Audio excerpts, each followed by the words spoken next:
result of it. But the first one is there was as some of you on the board remember, there was a demographic study that was done, and the report findings were released on, oh, thank you so much, on the 19th, or excuse me, 8/19 of 2020.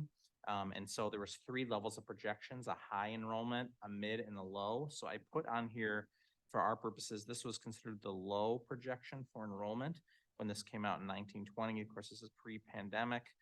This is in the middle of the pandemic, actually, right where it started. So the lowest the total was 768 estimated for the district. You can see that our actual enrollment going into next year is at 753. So we are a bit below what was the low estimate for our district moving forward. And if what stands out particularly is if you look up the discrepancies from left to right, kindergarten right now is at 53 and first grade is at 69, as opposed to what was projected for the demographers in 2020. And so last year, that number really, actually, I'll show you the next slide. So if we were to look at the history of kindergarten and also the history of enrollment in our district, this is a 10-year outlook on where the trend has been. As you can see, we've trended downward, which we've known about. And there's been a couple of years where things have taken a bit of a jump, but there really isn't comparison to the jump that we had last year and then again to this year. So we didn't really think that we were going to see a number that low and not rebound with August enrollments, and it did not. And so with that in mind, this year's enrollment is trending lower than last year's at 53 currently. And so that's including our August enrollments that have signed up. We actually moved them earlier because there's only a few of them. So looking back at historically how many families come in later, there was a question Ms. Bayless had. Really, an optimistic number is probably 6 more students coming in. So the highest that enrollment will probably be is 59 for this particular school year. And you can see the district enrollment has fluctuated a bit more in terms of taking bigger and smaller jumps. But obviously the last 2 years, you can look, we've decreased by over 100 students, which is fairly quick. That led us to have to look at some things, particularly with dual, which I'll get to in a second. Also, it led me to ask some questions of some of our feeders. I know District 75 had a 30 student drop in a kindergarten this year they did not anticipate, but they're also looking at that right now to think about what their trend may be. So I'll just go through it. I'm sure we'll have some questions on it. So in terms of enrollment right now, as I mentioned, we have 53 students enrolled and 69 students were enrolled the previous year. We typically average around 40 to 45% of our student body EL in kindergarten. That number increases as a percentage with the number of students that we have in kindergarten. So that also means that with only 53 students, we were a 5-section grade in kindergarten. We reduced that to 4. So we had a posting for an open kindergarten position because Lauren Anderson moved from kindergarten to preschool. We've removed that posting as of last week because this is not a 5-section grade level to be able to have that. So right now we have reduced it to 4. And what that means is that half of our students will be placed into dual and in the 50-50 flip because we'll be working with our current teachers. That's Elva Garcia, Colleen Brogy, Candace Restrelli, and Heather Novotny. Right now, Colleen Brogy is the one that's volunteered to work with Elva. And so they'll be doing a 50-50 flip between the two of them. And then we call that our transitional bilingual education support. That's really what our dual language program does. And the reason we're bringing this is because long-term, we have to think about if 65% of our students are dual, do we increase the number of sections we offer? If you're at a 4-section grade, are we looking at 3 dual 2 ways? Because our interest level has remained very high for dual in terms of what we're surveying. So we will look at that every year, but we just wanted to alert the board that we're watching enrollment. It will have an impact of how many students are in dual, and we'll have to look at it each, around May, early June when the families sign up to make a decision about what the balance will be in each of our grade levels in terms of who's in dual, who is not, 2-way immersion for dual versus 1-way immersion for dual. Those are things that we have to ask. We've always been a 2-way district. What I mean by that is our dual language program has both English and Spanish speakers in it. And we've continued that for next year. But if our Spanish population increases exponentially, we have conversations around, do we look at a 1-way classroom? We really don't want to. We would like to stay with 2-way. We think it's really beneficial for everyone. But those are things we have to talk about each year, and talking about how we support students that are not in our dual program with a bilingual certificated teacher, Lizzie Duffy being a good example of our Spanish language interventionist. and how she can support them. So this grade level will also matriculate up, like we said, through the district. These small cohorts have effect on what everything looks like in each grade level, but we really do want to stay with a two dual classroom model all the way through. We also went to a 50-50 model, anticipating it gives us more flexibility to be able to adjust to changing conditions, which is where we are right now and what we're looking at. So that is the general update. So please ask questions that either I or Eric will take a shot at answering. So in looking at those numbers, if you have like 53 kids enrolled and you have 65% of that is like 34 kids, Yes. are you saying that 25 of those 34 are going to be in dual? Yes. So the percentage. Except not really, because you have English speaking kids in dual too, right? Yeah. So basically, there's a few that elected they don't want to be in there. Okay. And so we can support them in the Gen Ed classroom. The vast majority do. And so historically, we have never been a pure 50-50 model. Right. And really very few districts are. Right. And so we would not be 50-50. We'll have English and we'll do two-way immersion in there. Most of those students, as they've been in the past, will be dual students. It doesn't dramatically shift class sizes because there isn't a major shift in the amount of students going into dual. It's the English speaking side, the students that have elected not to, if you will, the non-EL students is what's decreased. So then is everyone that has not elected to opt out of dual in dual that's an ELL student? No, they can be in the Gen Ed classroom. And so they're supported by Lizzie. They're both of them. But I mean, I'm just asking, we're not placing them in dual No. if they haven't opted out.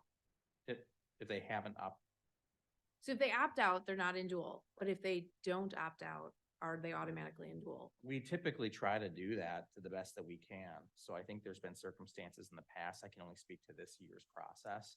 So right now, the numbers we're looking at are 16 in each of those classes. Yeah. And that includes, we believe, everyone that wants to be in it. Okay. So right now, everyone that wants to be in it is in there. We're trying to do our best to balance equity in terms of where they're placed but we also want to make sure everybody has access to that program if they want it. So right now we're sitting at, I think to your number 34, we have 32 students in there. So some have elected potentially not to be in there. Okay. So that's what we're monitoring. And then I'm assuming, well, I don't know. Typically, the ELL kids that start in kindergarten need additional English support beyond the 50%. It's not even really 50% of the day that they'd be getting in Spanish. So then when they're in that English classroom, are they getting support then from Lizzie or someone like her?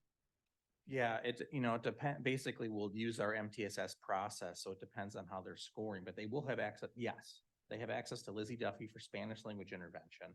They have access to Basula Brown for English intervention, for her language acquisition, translanguaging.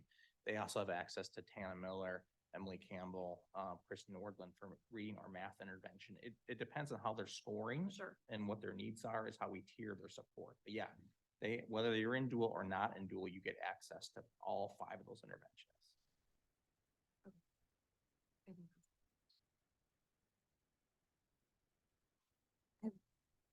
One question.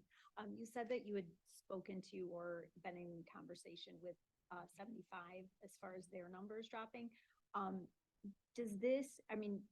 Do we have a feeling that there might be, some sort of rebound in the next couple of years, given that, just with, housing and mortgages that maybe empty nesters are opting to not, move. And so those trends of like new families coming in, once things kind of settle and are we sort of also preparing for the possibility that, those folks that maybe have been holding off on selling while the market is just not particularly pleasant to be dealing with, may in the next year or two say, hey, now, rates are better and things are better.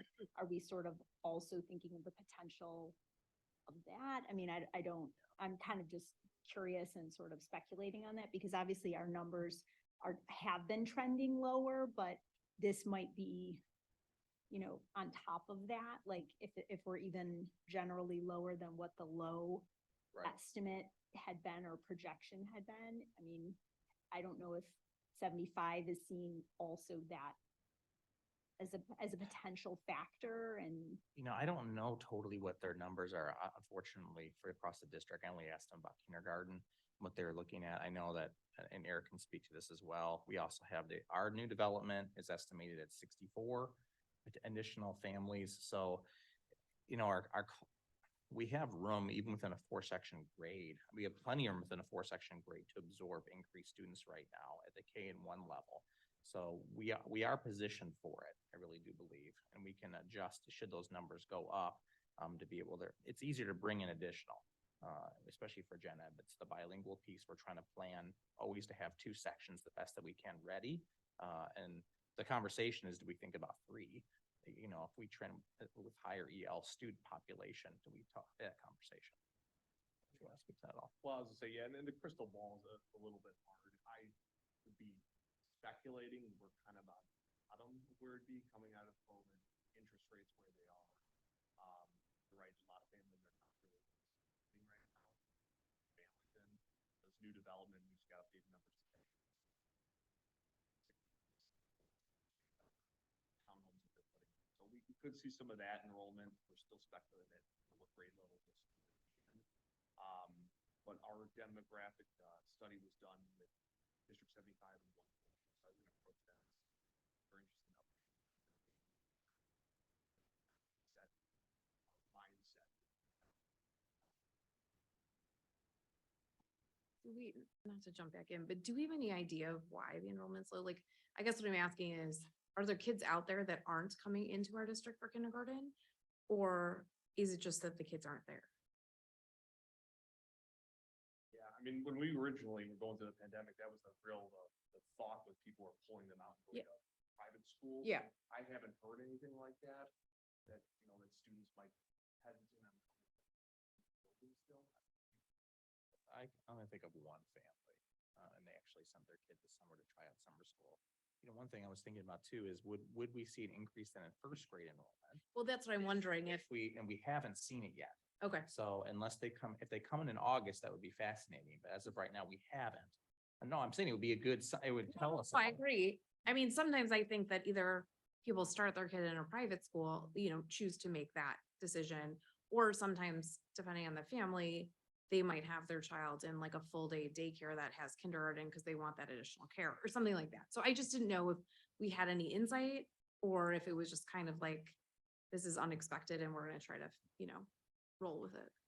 I think it's unexpected and I feel like our population's probably aging out. You know, Yeah, I'm for just sure. looking at the numbers, but a positive sign is that our early learners program has gone up. You know, we had 87 kids. Our goal was to, you know, to be at 100. So let's see how that looks for next Yeah. year. And some of those kids are gonna come in. So I think that might, you know, bolster some of the numbers. But I just really think it's just a sign of the times and the sign of just our community status right now, is that it's just getting older. I just, the trend is a little bit alarming because it's like, if next year we're at 30, it seems like that's gonna be a problem. Well, I mean, I'd be shocked if that was the case, but I was shocked to see these numbers and to think like, wow, last year we thought 69 was super low. Well, yeah, it's almost half of over the past 10 years. Right. You know, we've dropped almost 500 kids. Right.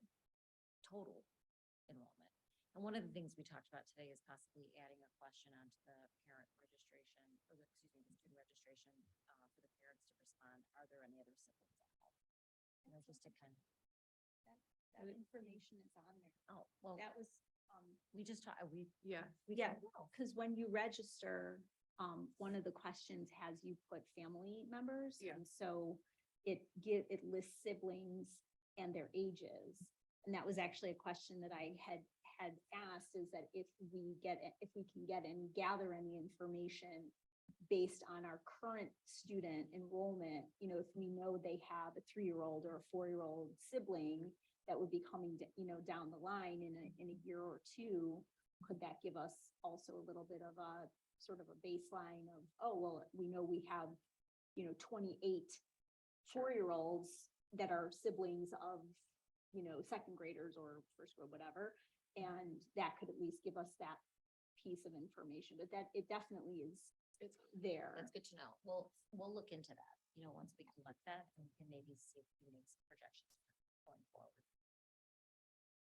Yeah, I think it's always been there, so it might give you historical data if you can pull it up. Okay. I was gonna read that on the line to see the census data available. Oh, yeah, that would be helpful too.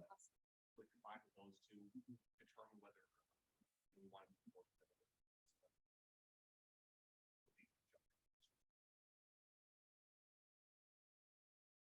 I would think they'd be interested too if they're seeing a similar trend, just to get a Mhm. better idea. I know Fremont is not seeing that trend. Well, no, because but they have so much.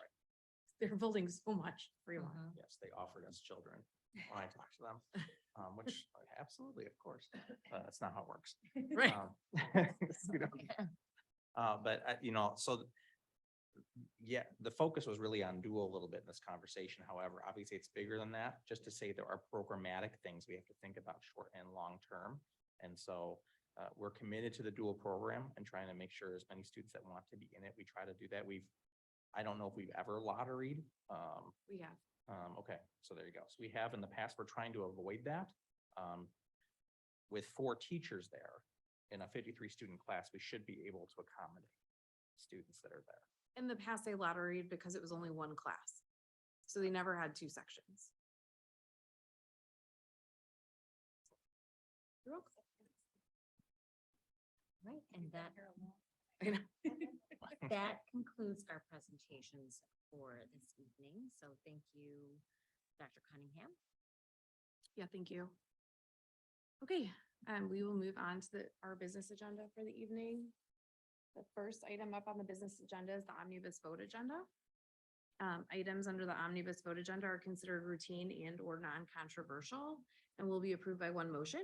If anyone, board member, staff, administrator, or citizen wishes to have a separate vote on any item or items, that item or items will be pulled from the omnibus vote agenda and voted on separately. Be it resolved that the Diamond Lake 76 Board of Education accepts and approves the omnibus vote agenda items A through D as listed. May I have a motion to approve, please? Ms. Bayless, yes. Ms. Kapides, Ms. Angarola, Ms. Yes.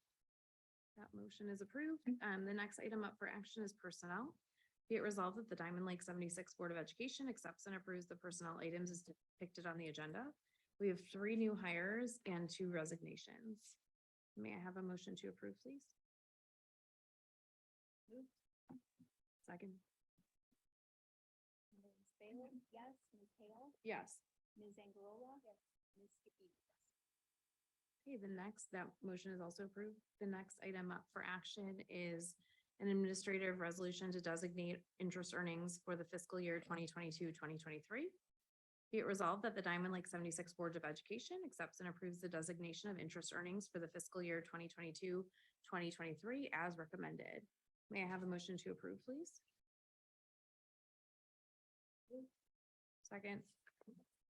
Ms. Bayless, yes. Ms. Hale, Yes. Ms. Angarola, yes. Ms. Kapides, yes. That motion is approved.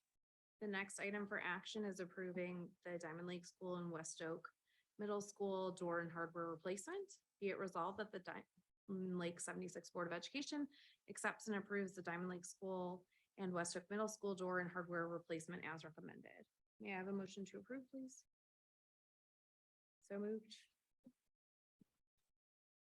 Ms. Hale, Yes. Ms. Kapides, Ms. Angarola, Ms. Bayless. That motion is approved. The next item for action is approving the 2023-2024 food service intergovernmental agreement renewal. Be it resolved that the Diamond Lake 76 Board of Education accepts and approves the 2023-2024 food service intergovernmental agreement as presented. May I have a motion to approve, please? Okay. Ms. Kapides, Ms. Angarola, yes. Ms. Bayless, yes. Okay. Yes. That motion is also approved. That concludes our business agenda for the evening. Scroll down. The next item up is board discussion. Does anyone have any items for board discussion? I just had one question. Do we have a timeline for, actually, no. Never mind. Okay. Anything else? No, you're fine. Moving on to Freedom of Information requests. We had two, both were fulfilled, it looks like. Notices and communications. What's the 2 minutes? GB. I think it's. Oh, it's the governing board CEDAW. meetings. Okay, Mhm. gotcha. I just saw March and it threw me off. We have the Fortune Best Place to Work announcement and the 8th grade graduation announcement. I know, so exciting. We have so many things to celebrate. I know. So 8th grade graduation, you guys saw that. So I know Mrs. Bayless and Mrs. Angola were in attendance. It was quite exciting, especially the last few minutes. And then we were recognized as Fortune's 2023 Best Small or Medium-Sized Businesses to Work in, 7 out of 35.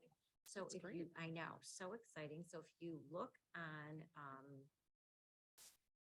the links, the first 2 links are kind of all the 35 businesses, and you can just see, you know, what each one of them does. We're the only school, which is exciting.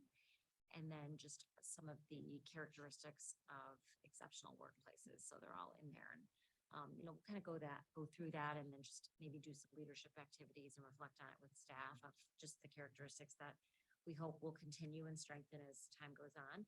And then we just received word last week after this announcement came, so we'll share this with the public on Thursday, that we were recognized for the National School of Public Relations Award of Excellent, not just an honorable mention this year. We have 2 awards for excellent, one in infographics and the other one in digital media communication. So thank you, Mr. Hansen, for all of his leadership with that. Congratulations. And yeah, we just continue to sparkle on with our brand. So we're excited.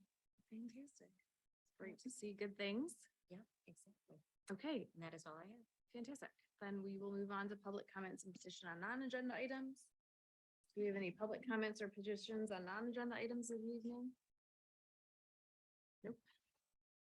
Others, do we have any, does anyone have any others? No? Okay, well, we do not have executive session this evening, so quick meeting. Could we get a motion to adjourn, please?